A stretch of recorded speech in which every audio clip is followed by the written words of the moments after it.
Hello, fellow Redbirds. Welcome to Bird Fans Forever, podcast number 59. Please follow us on our @BirdFansForever Twitter account to be notified of our latest podcast videos. Also, go visit our website, www.birdfansforever.com, where you can find a list of our previous podcasts. Finally, go visit Bird Fans Forever on YouTube and slam dunk that subscribe button.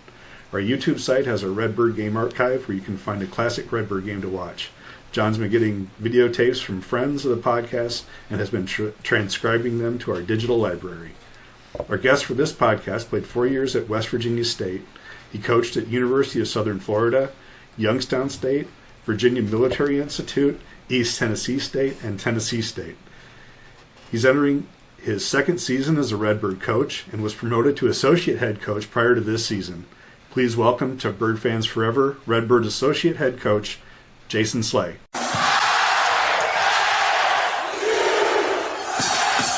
Hello and welcome to Bird Fans Forever, episode 59 with Coach Slay.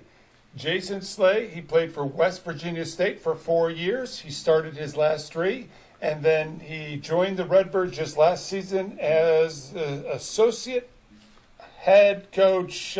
Jason, I get that right. Come on, Coach. Yeah. You got it right. You're right. You got it right.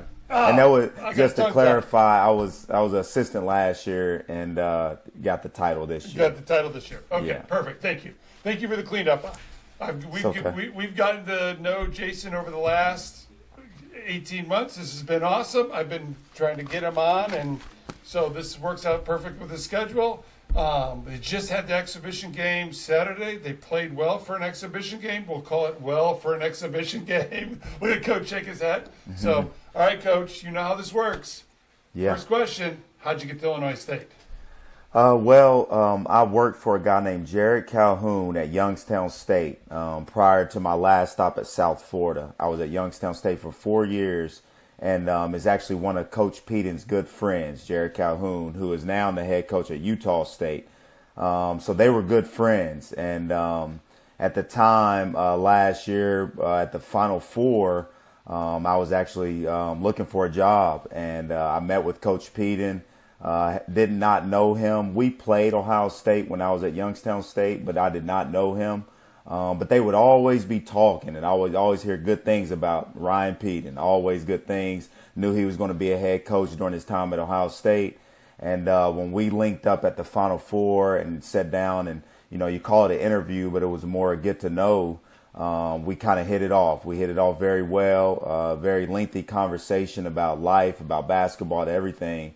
And I think it was just kind of a match to what I was looking for, what I wanted to join, and what he was looking for as well from an assistant and what he needed to do. So we hit it off pretty good. We had a few more conversations over the next couple of days, and then the Final Four ends on Monday.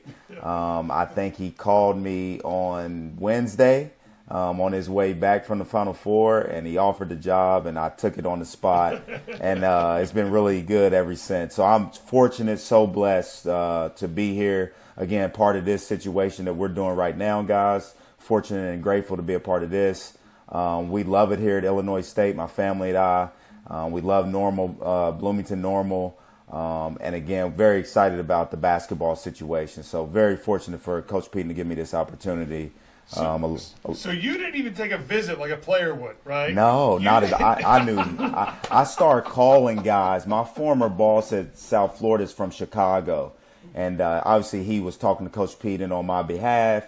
Right. And then I started calling guys that I knew that was from Chicago, and I said, "Tell me about Bloomington Normal," and obviously they told me. And no, the first time I came here, I got off the plane, I was already an employee. So yeah. All right, we off air, we kind of reminded you, Coach, you were going to get into a little bit of your playing details. So, Sweet 16, 3 times your freshman, your junior, and your senior year, you started. Let's start talking about your playing days. Yeah, so played Division II basketball at West Virginia State University. Blessing. I had actually committed to Marshall University to play. That's where my brother played at. He was one of the best players ever played there.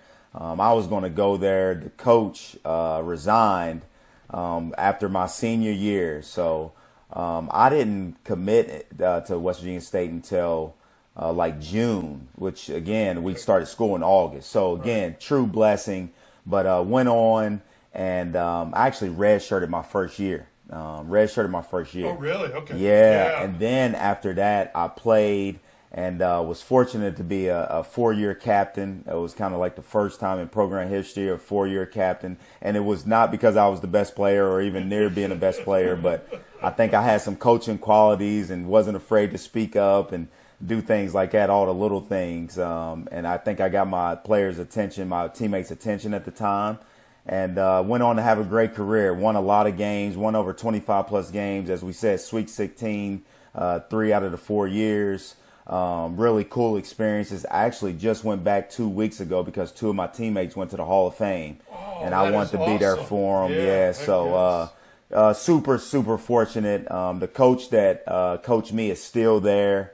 And that's actually where I started my coaching career as well. So as soon as I finished playing, I was fortunate enough to start my coaching career there. So West Virginia State is a true place for me, special place in my heart. So hour away from my hometown in Beckley, West Virginia, where I grew up. So I'm a Yellow Jacket for life, for sure. All right, so let's start talking your coaching. So you get on to your alma mater as coach, and then how long are you there, and then where do you go next? Yeah, so please work with me on this, guys. I've had a lot of stops. So this is my 9th school in 16 years of coaching. So I went to West Virginia State. I started my career at West Virginia State. I did there for 4 years. And then I wanted to make the Division I jump. And the way of doing that was a prep school at the time. So I went to Hargrave Military Academy for 1 year, where I coached Montrezl Harrell, Terry Rozier, 2 guys in the NBA right now. Yeah. And that boosted me just through the connections. That boosted me to get my Division I jobs. I did 6 months at Georgia Southern as director of basketball operations. And then the other 6 months, assistant job came open at Tennessee State. So I went to Tennessee State for the other half of the year. Yeah. And then after that, I went to East Tennessee State. And that's where I met my wife at. She was an assistant on the women's side at the time. Very cool. And I was just there 1 year. Then I go to Virginia Military Institute for 2 years. And then Youngstown State for 4, South Florida for 2, and now I'm on my 2nd year here. So it's been a journey, but a cool journey, and I learned a lot along the way. So your daughter's going to be hooping no matter what. Are you going to be? Do you have a little one of those little Nerf little kid hoop things already set up in the because she's 2. Yeah. John, come on, man. You know that. Oh, my God. My poor kids had no choice, right? They were in the basketball. They were dunking. And Yeah. My wife was a heck of a player, and obviously she coached. So we have one downstairs. We have one upstairs. We have one outside. She has no choice. It was pretty cool. After our scrimmage the other day, our photographer, Dayton, she took pictures of my daughter dribbling on the court. And she was like in a real low athletic stance, and I said, "Okay, here we go." So she's on her way. She's on her way. On her way. Yeah. Hey, Coach. So it's the 3rd year under Coach Peden's tenure, and I think one thing we can say is that the schedule gets amped up a little bit each year. And, looking at the schedule this year, there's some good challenges on there. So, kind of looking forward to it, and I looked at a couple of games. I just wanted to talk to you about that and get your opinion. So one of the games I'm really looking forward to is SLU coming into Redbird. Okay. Yeah. Some ex-Indiana State players coach there. Tell me about that game, and then another one that's on the schedule is that tournament. It's got some good quality teams in there. So maybe talk a little bit about the non-conference schedule and those things in particular. Yeah, well, I'll start because, as a coach, we don't overlook anything, and we're right now preparing for UT Martin. Again, they're a brand new team, new coach, a bunch of new players, so we're preparing for them, obviously not overlooking them. And then we go to North Dakota State, which, they're picked at the top of their league. They have one of our former players. We have one of theirs. So that'd be a lot going on there, which, again, really good team. And then Ohio we have at home, who's picked to win the MAC. So starting right off the gate, we have to be ready. We have to be prepared. But going to the SLU game, we went down there last year, but I didn't realize how much it meant to people here and just basketball fans about them coming into CEFCU Arena. And then obviously with the little added spice to it with Indiana State, half the roster and the coaching staff being there now, and what happened last year at Indiana State. Yeah. I think they'll be prepared for us a little more, but we're super excited about that. Again, to get an A10 opponent to come here and take on that challenge in year 3 is, everything you want to ask for. So we'll be prepared for that. And then going to the Virgin Islands is going to be a true challenge. We start off with McNeese State, who, they're a really talented team. So again, we have our work cut out in the non-conference. So again, we're preparing every day for every opponent, So we're excited, though, because now it's less than a week away, and we're ready to get going. And you got a nice little road trip to Cornell, they've done pretty well recently, too, right? Yeah, for sure. Actually, my former boss at VMI, his brother's the head coach at Cornell, so some familiarity there. But, that's right before Christmas. That's traveling up to Ithaca, New York, which half our guys probably don't even know where that is. Right. So again, that'd be a true challenge. So our non-conference schedule, we love it. It's challenging, and again, try to take advantage of it. Yeah, and when I look at it, it may not be filled with a whole bunch of P5s, but if you know your basketball, there's a lot of good quality games this year. Lot. Yeah, for sure. As we mentioned, North Dakota State, Ohio. Again, we're not passing up on any opponents. UT Martin to start off, first game of the season, and then going over to the Virgin Islands, depending on who we, win and lose, who we play. It's a great tournament, great setup, and then obviously SLU, Cornell. It's a challenging schedule before you get into conference, and then we throw in the Belmont in there. Before we get into, all conference games after Christmas. Yeah, and just for fun of it, Coach puts another in-state rival and puts Northern in there too, just for the fun. Of course, yeah, of course, and they'll be very good. They'll be very good. Yeah. So again, not overlooking anyone. Yeah, and so then you guys are. The poll came out. You guys are picked 4th this year. Okay. Yeah. Bradley's picked first. Most of the polls have them picked first. But after that, it's all over the place. There's been a lot of turnover in the Valley. Players, coaches. It's going to look a little bit different this year than it has in the past. You want to talk? Just got some thoughts on the Valley? Well, that's the thing. That's what we feel like we can take advantage of. Yes, we're picked 4th, but preseason polls is preseason polls. Finished last year 7th, so we expect to be in the top 4. Not only with our roster and being year 3 with our culture established with what Coach Peden has done with that, but also too the turnover and the change. You take the top 3 all league guys, and then you have the newcomer year team. That's 18 guys. 16 out of 18 transferred out. So it's brand new. Like Northern Iowa, all respect to them, but they're picked 2nd, but they have a brand new team. And then we feel like it's wide open for us to come in and take advantage of. So that's a part of our process of thinking we can be successful. So again, it all plays a part in it, but it's a wide open league. But I would say it's a great league. Coming into it last year, I always respected it from far out, but I didn't realize how good it was. It's a really good league. We were top 10 league in the country last year, and again, it's a lot of good basketball, a lot of good coaching. So a very respected league that, again, we feel like we're in position to be one of the top teams. And you know how it is. We want to be in St. Louis playing on that Sunday. Yeah. Right. Yeah. For sure. Yeah. No. We want to be holding a trophy up on Sunday. That's right. That we're getting ready for the CBS show on the next Sunday, right? Selection show. Sunday. Yeah, for sure. Yeah. That's the goal. Yeah. So contrary to it, Mr. Pemberton always thinks that the Missouri Valley, it's known for its guards and guard play and stuff like that. We got some good experience coming back in that position. Okay, John. we got some good experience coming back at that position. You want to talk about some of the returning players and give some thoughts there. Yeah. Well, I mean, I think everybody saw what Johnny did last year as a freshman coming along the second half of the season. And again, he's gotten a lot stronger, a lot better. He's spent a lot of time with Coach Doc of watching film and really working on his game. So again, expecting him to have a big year. Dalton Banks is another one that obviously he came along as a Southern Illinois transfer last year. Was hurt some of the season last year, but he's been healthy. And again, high expectations from him. And then another guy's Malachi Poindexter, who has had a great summer and fall in practice. So again, and he's picked second team all league. So high expectations for all three of those guys, not only to have successful seasons, but to lead us because they know our culture. Malachi is the only player that's been here with Coach Peden the whole time.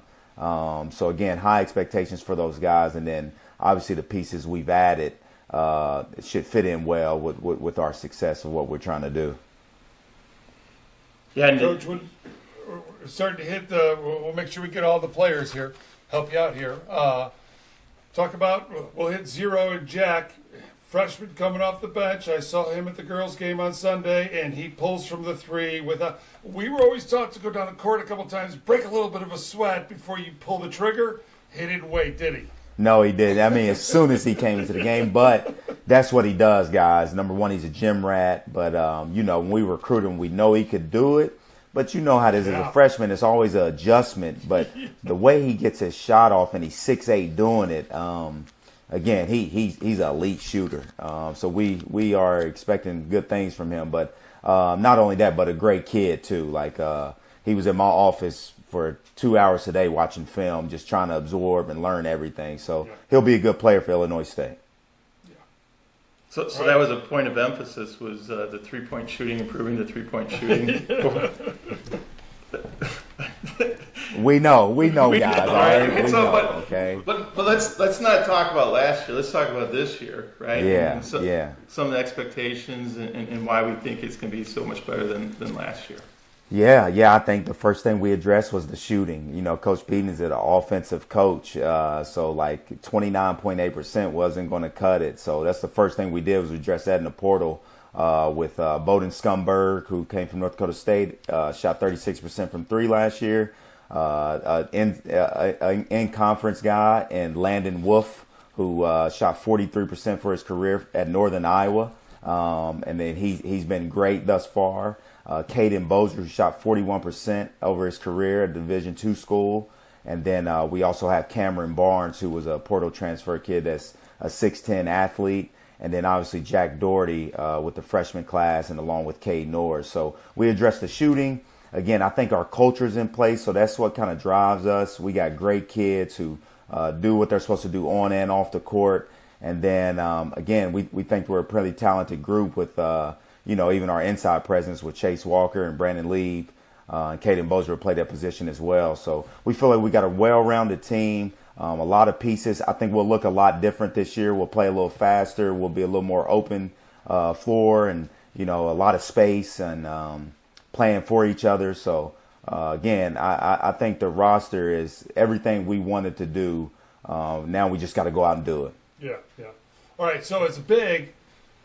I saw Chase yesterday, right? And so, man, he showed a little bit of fight there, getting that technical. Now, I know we don't like technicals, so coaches say.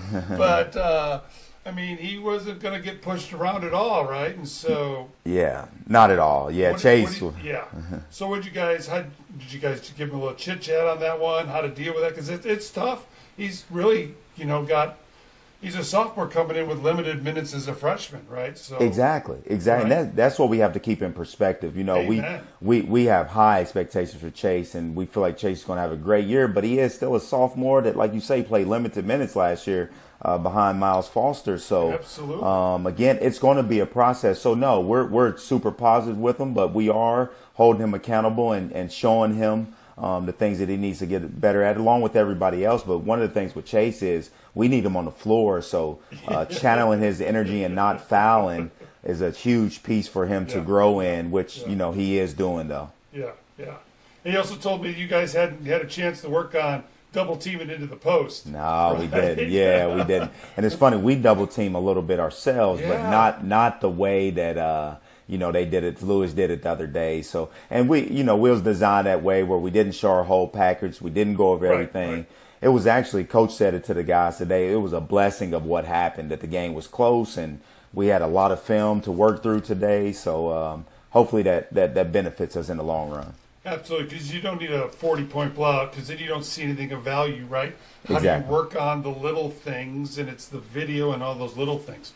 All right, so I'm just keeping track on our list here so we make sure we get everybody. How's Jordan Davis's health, right? He struggled last year staying healthy. He had the hand, and then he got sick, and the poor guy just couldn't get a break. Yeah. How's his health this year, and how's he looking? Yeah, he's doing tremendous. We challenged Jordan on a couple of things of being our best defensive player, and we're challenging him on that every day, and then making shots for us, making 3-point shots. So Jordan has taken on the challenge. He's actually, he's been healthy. He had a little nick where he had surgery late in the summer where he had to sit out about a month, but he's came back and he's been injury-free, knock on wood. Yes. And, again, we expect him to be a huge part of our success, but Jordan's been good. Good.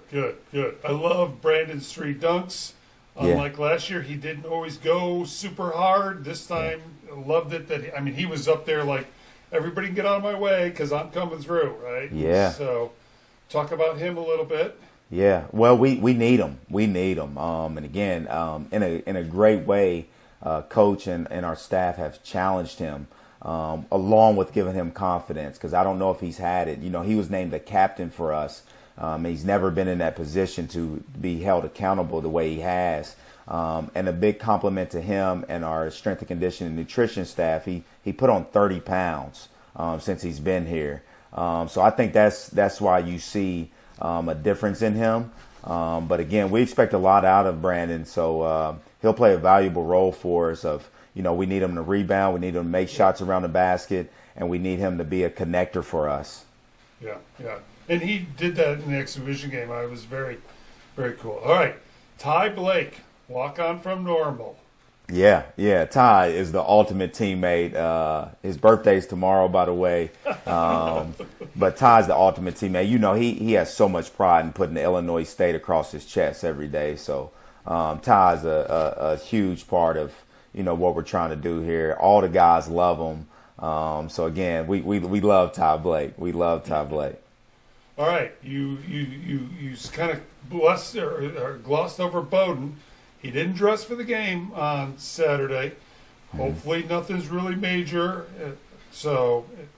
Yeah, nothing major. He just had a tight hamstring, and how hamstrings are. We didn't want to, challenge it too much. We want him to be healthy on Monday, but we expect him to be full throttle and ready to go when we play UT Martin. But just wanted to be cautious from John Munn. We all on the same page about it, but nothing serious there. Again, he's been great since he's been here, and we're expecting a lot out of him. Well, you're also talking about a young man who has got 4 years of playing experience. Yeah. Right? You're not talking a freshman who is going to need that groove time, right, to get ready to go. He's already done this. Yeah. So, yeah. Exactly. Right. Let's talk about his offensive game, though. He's a player, though, that can score at all levels, right? Like outside, inside. Yeah, for sure. So he, we played him last year, and he averaged 14 a game, was our leading scorer at North Dakota State last year. But the one thing that he, you've been around him every day, he's a great facilitator. He can get in the paint and very smart player. So he finds guys easy to play with. But yes, one of the things that we actually had on the scouting report about him last year was he was our main post-up guy last year. So at his size at 6'5", he can really post smaller guys up and score around the basket or just make the right play out of it. So we'll use him in multiple ways. And obviously he can shoot the ball. So he kind of a jack of all trades. So it's not one thing that he really stands out at, but again, we expect a lot out of him. Love that. All right, let's talk Ty Pence, right? Saw him yesterday, looked a lot better. Wasn't making any of the, dare I say, freshman mistakes of not opening up and turning his head. And it looks like that's all. Hey, I was horrible at it, right? We are all, Jason, you did it too, right? Yeah. That's the reason freshmen are playing 7-8 minutes, because you're getting yanked out. Okay, you got to do this. So, yeah, it looked a lot better. So talk about Ty. Ty has, really yeah, he has really grown. Again, Ty, we knew our expectations with Ty, and again, we challenged him in a great way, but Ty has really taken on getting better and making the adjustments he needs to make. And I thought it was just, like you say, Ben, the speed of the game and just trying to catch up on everything. The Valley's a good league, so we threw him in the fire right away. But he's made his adjustments. He's been really good in practice. And we're expecting a lot of big things out of Ty. Ty will be a valuable piece to our puzzle here, and a great kid, great young man. So we're excited about Ty. Talk Cameron Barnes. How has he made the adjustment to coming out of Ole Miss? Ole Miss. Ole Miss. Yeah. Talented kid.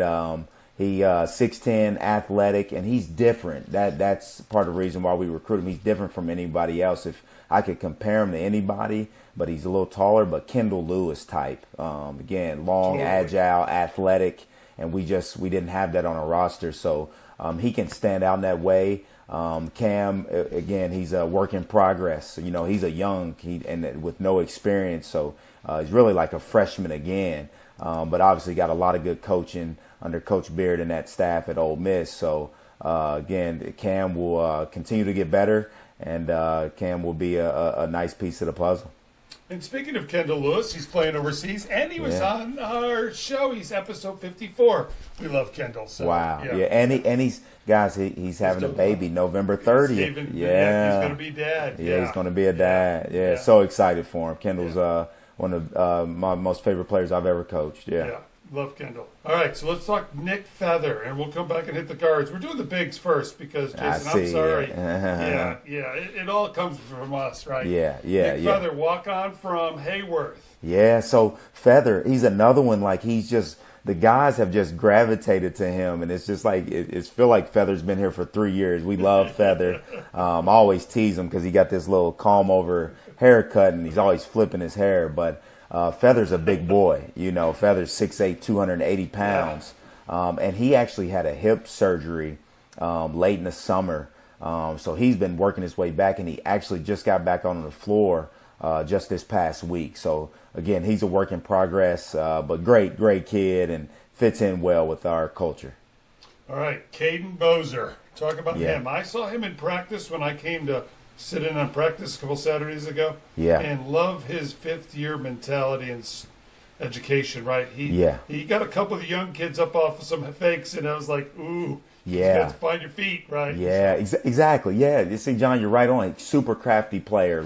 He's one of those 5 men that can dribble off the bounce. He can really pass, and then just super skilled. So, again, we expect him to make a lot of threes for us. He was 41% for his career at his last school. So we expect that to translate over. So pick and pop, he'll be a mismatch situation there. And just his experience alone, he's easy to coach because he's in the right spots. He knows how to come in and approach every day of getting better. So he'll be a huge piece of the puzzle. And we hit on Chase, so we will slide back to the top. You kind of went over Malachi quick, so let's hit Malachi, right? He's going to be the rock, right? We're going to need him to lead, right? Yes. I just told him today he has to be a two-way player for us. So defensively and offensively, he's got to be one of our top guys, in which he's taking on that challenge. Yep. He's expecting a big year from himself. He's grown up a lot, and Malachi is one of them guys that he can make tough shots. He can really shoot the ball. So we're giving him all the keys to be successful and help us be successful. Good. All right. You glanced over Cade Norris. Let's talk about freshman. Yeah. So that's another jack of all trades. He's 6'4", 205 pounds, and just does not look like a freshman. Even if you come watch us, he's he's a coach's son too. It's a basketball family. His brother was on the Sweet 16 team at Loyola. He has another brother that plays at Wright State. His dad coached him in high school. So cerebral wise, he's he doesn't miss a beat. Again, him and Jack being freshmen, you wouldn't think they're freshmen if you came to one of our practices. So I think with him, we can use him at multiple spots, and again, he can do a lot of different things. So we're really high on Cade. Yeah, I was really impressed with all your freshmen at practice and how quickly. I don't know about you, Jason, but I know my first 3 weeks of preseason practice right before the season, I was lost half the time. Yeah, right? Of course, yeah. They did not seem lost at all, and so I was very jealous of that watching them. Yeah. You glance over our boy Dalton Bank. Yeah. 5th-year senior, yeah, played at a really crappy school down south. Yeah, that you just close and go away. Nobody would ever worry about Southern, and so for everybody knows me, I am the one Pemberton that went to ISU, and there's 100 of us that went to Southern. My dad, my mom, my brother. Really? My dad played football and swam for Southern Illinois University. Wow. So, wow. Yeah, my parents paraded me in the early 80s around Southern every summer, and Southern just wanted nothing to do with me. So Wow. So I didn't know that about you, John. So yeah. So let's talk about Dalton. Yeah, again, 5th year, a lot of experience. The main thing is he's healthy. He's been healthy. He missed all summer when he first came here last year. So to have a summer of getting better, and again, he's one of those guys is just a gym rat, always trying to get better, watching film, doing all the little things, taking care of his body. We expecting a big year from him. We need him. He's a captain for us, and he's been really good on both sides of the floor, offensively and defensively. He's been really good for us. So big year for Dalton Banks. Absolutely. And, of course, Landon Wolf played out of his mind first game in Redbird, right, Yeah. from a really crappy school in Iowa, and comes here. And you could tell that I don't like anybody in the Valley, and so it's okay. I really don't. And so, but, yeah, he played well.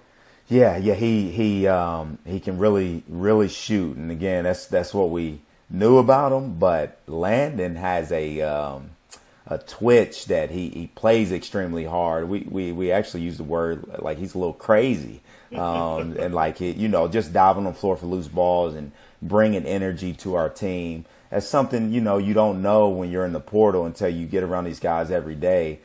So he's been a pleasant surprise in that category, and obviously when he's making shots, he's lights out, and just a great fit. Again, he fits in the locker room.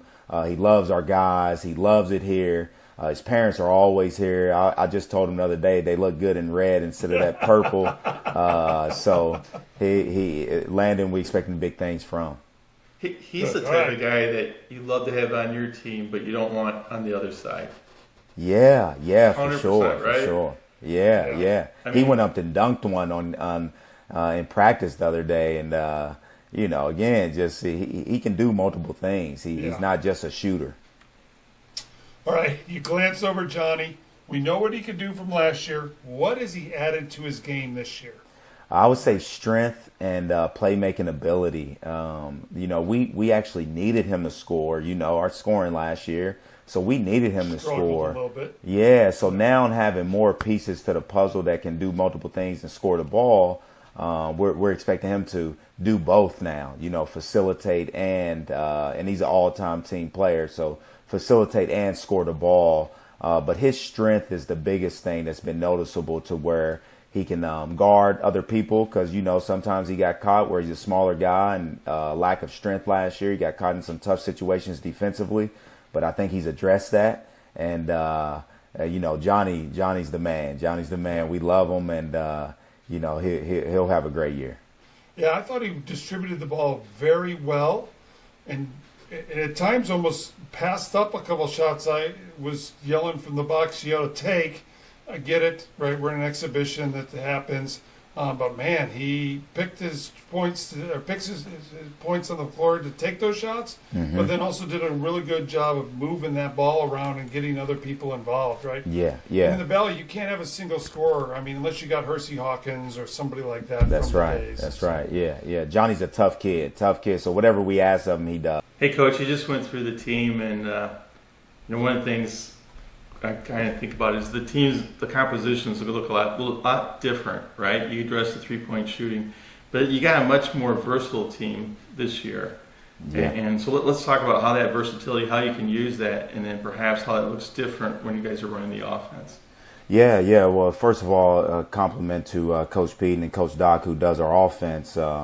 We addressed it with the recruiting piece, but now having the guys here, we want to play faster. We were one of the slowest teams in the league last year, so we just want to play faster and use that versatility to create more shots. I think you'll see more open floor, open space. You'll see more threes taken. But at the same time, we still want to utilize our posts. We still want to utilize Chase. We still want to utilize Lieb.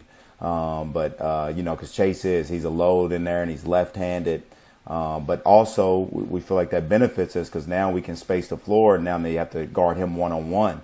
Our versatility, we have a bunch of from 6'4" to 6'7" guys that kind of positionless players. So again, we expect to use that to our advantage because, a lot of people are saying that, we're not as big. From a defensive standpoint, Coach Judd and I, defensive rebounding will be a challenge for us, but we just feel like we have to do that collectively. But, we'll look different. I think we'll create more possessions. Just off the other day, we score in the 70s and, we didn't do that as much last year just because we play a little slower. So I think the pace of play for sure, more threes taken, and then just multiple guys doing multiple things will be a difference for us this year. The one thing I noticed when Chase was in high school, and I think could fit well in the style you're talking about, is he's a good passer for a big, okay? And that could really open the game up too, the inside out and people moving the floor, especially when you got that. I don't know if it's like Indiana State, but when you look at Indiana State last year, right? They had 4 of those players you're talking about, right? That played all over the place, and then they had the big that could shoot it, but he was a good passer too, and that makes a big difference in the flow of the game. Oh man, you're spot on, Steve. He's not only a good passer, but he's unselfish. So like he is not doesn't have his own agenda, whatever. So he's trying to make the right play every time. And I go back to it, he's left-handed, which is I'm a lefty, so that's very uncommon, So to be able to be on that block and kick it out with his left hand, I think we'll see a lot of that this year. And again, if we're making shots and trying to stop him at the same time, I think it'll work to our benefit. But really good passer, really smart. So again, Chase we'll use him in a lot of different ways, not just scoring the ball in the post. Yeah. So another thing that looks different this year than last year is just the physiques on the players and the transformation that's happened. And I know we talked a little bit about last year, but I think this year's the change is even more remarkable. Okay, and the Valley, even though it's a mid-major, I think it's a very physical league compared to other major leagues. Like if you look at the Ohio Valley and some other ones, they are not nearly as physical. Yeah, and I think that's going to help a lot. So talk about some of the emphasis on that and the transformations that are happening. Well, I go back to myself. I've been in 6 different leagues, and it is one of the most physical leagues I've ever been a part of. But also with that, as I said earlier, this is my 9th school. I've never seen the transformations that I've seen here. And I go back to it. I start with Coach Pete, and it's just, it's very important to him as far as the strength and conditioning and the nutrition piece is very important. Obviously, being at Ohio State, he got a great look at that. We do not have Ohio State's budget, but we try to do that to our best of our ability of feeding our guys, taking care of our guys, and monitoring our guys. And then I give the credit to Ryan Swinson, our strength and conditioning coach, and our nutritionist, Sarah Wright. They've been tremendous. Like Sarah is probably Chase's best friend right now. She helps him with his nutrition on an everyday basis. And it's not just a 9-to-5 job for her. She really pours into our guys. And then obviously Coach Swintz is always with us and, monitoring our guys. Like, so it's unbelievable because 2 contrasting situations is, Brandon Lieb going from 217 actually to 250 over 15 months. And then Chase going from 320 to 275, flipping it the opposite way, and in all healthy ways. Johnny has put on tremendous weight. Todd Pence has shaved down his body fat. Just all little detailed things to where I go back to Coach Peden. Like, we sit down and we go through each guy, and we have their picture up there and what do they need to do eating wise. We check their weights every day. So it's super, super important to us. But it's a compliment to the guys of following the game plan. But you know how it is. They get in the weight room and they start seeing results. Now Chase can't keep his shirt on. He just constantly wants to take his shirt off. Johnny, I mean, it's, 30 degrees outside and he's walking around and he has his shirt off in the arena. So, they see the results. So now they want more of it and they're bought into it. So, again, just from my eyes only, it is, the transformations have been unbelievable, and hopefully that pays benefit. Yeah, totally. All right, Coach, this is where we kind of wrap this up. My daughter is a public defender. We call this closing arguments. This is where you get to kind of say your thing. So here we go, Coach. Yeah. Well, again, I'm super grateful for this opportunity to do this with you guys. Pim, you have been a part of this program, and one of the best players ever played here. So huge respect, and obviously John and Steve, again, so super grateful to do this. Guys, we're expecting a big year. It's year 3 for Coach Peden. We have our culture established. We have a good team. The league is wide open. So we're excited to get started on Monday. We've prepared, and we have a tight-knit group. We have great kids. So I hope that everybody can come out and support and be a part of this Redbird, the journey that we're about to go on here, because here we go. It's starting. So excited to be here, excited to have this opportunity to coach these guys, and excited to be a part of this community. So go Redbirds. Go Redbirds. Yeah. Coach, we're all ready. Let's go, guys. Yeah. Let's go. All right, so Coach, thank you for being on episode 59 of Bird Fans Forever with Coach Slay, Jon Diener,